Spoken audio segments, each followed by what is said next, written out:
9 years of మీ జర్నీలో 9 సంవత్సరాల ఈ సోహం అకాడమీ జర్నీలో అంటే ఏదైనా ఉంటుంది సార్, అంటే బాగా ఆనందపడ్డ సందర్భం ఏదైనా?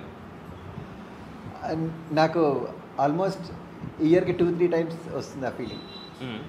ఎంత ఆనందం అంటే వీళ్ళ ముందు కూర్చొని కళ్ళనీళ్ళు పెట్టుకోలేము కదా. సో నా మొన్న టాలెంట్స్ ఉత్సవ్ చేశారు, వీళ్ళు పిల్లల ప్రోగ్రామ్ చేశారు.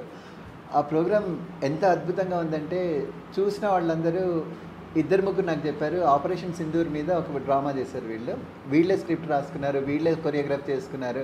మనం నేర్పించింది ఏం లేదు, ఒక డాన్స్ మాస్టర్ వచ్చి కొంచెం కరెక్షన్స్ చేశారేమో కానీ స్క్రిప్ట్ డైలాగ్స్, ఇందాక అమ్మాయి డైలాగ్ చెప్పింది కదా, ఆ డైలాగ్ కూడా వీళ్ళే రాసుకున్నారు, స్టూడెంట్స్ రాసుకున్నారు.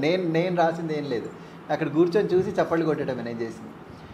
వీళ్ళు చేసిన ప్రోగ్రామ్ మహిషాసురి మర్దిని అని ఒకటి చేశారు, తర్వాత ఫ్యూజన్ డ్యాన్స్ అని ఒకటి చేశారు, మల్కం యోగా చేశారు, కరసామ చేశారు. ఈ పిల్లలు అన్నిట్లలో ఉన్నారు.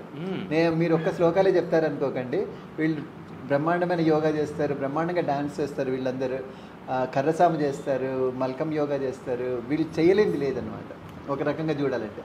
సో ఆ ప్రోగ్రామ్ అయిన తర్వాత 15 టాలెంట్స్ ఉత్సవం అయిన తర్వాత ఆ ప్రోగ్రామ్ చూస్తున్న వాళ్ళు ఒకరు ఏడుస్తుంటే ఇంకోరు అది రికార్డ్ చేసి నాకు పంపించారు. సో అంత కళ్ళనీళ్ళు తెప్పించింది ఆ ప్రోగ్రామ్, ఆపరేషన్ సింధూర్ ప్రోగ్రామ్. వీళ్ళే చేసుకున్నారా, నిజంగా వీళ్ళే చేశారా అంటే నిజంగానే వాళ్ళు చేశారు. నమ్ముతారా నమ్మరు, నేనేం చేయాలి, మొత్తం వాళ్ళే చేసుకున్నారు ఆ ప్రోగ్రామ్ మొత్తం కూడా. సో అట్లాంటి మూమెంట్స్ చాలా వస్తాయి. అందులో ఒకటి లాస్ట్ ఇయర్ 108 శ్లోకాస్ నేర్పించినప్పుడు ఇదే పిల్లల్ని నేను ఒక చోటికి తీసుకెళ్ళి డెమాన్స్ట్రేషన్ చేయించాను. ఈ ఓల్డ్ బ్యాచ్ పిల్లలు కొంతమంది మైక్రోసాఫ్ట్లో డెమాన్స్ట్రేషన్ చేస్తారు. ఇదే డెమాన్స్ట్రేషన్ చేస్తే నాకు చాలా హ్యాపీ ఫీల్ అయింది. ఎప్పుడు ఏంటంటే, సార్ మేము వీళ్ళని ఫెయిల్ చేయలేకపోతున్నాము, ఏది అడిగినా చెప్తున్నారు, మీరు ఫెయిల్ చేసే ఉపాయం చెప్తారా అని నన్ను అడిగారు. అంటే నాకు కూడా తెలియదండి అని చెప్పారు. సో ఇవి ఫైనెస్ట్ మూమెంట్స్ కాకపోతే ఇంకేముంటాయి చెప్పండి. ఖచ్చితంగా these are the finest moments in my life.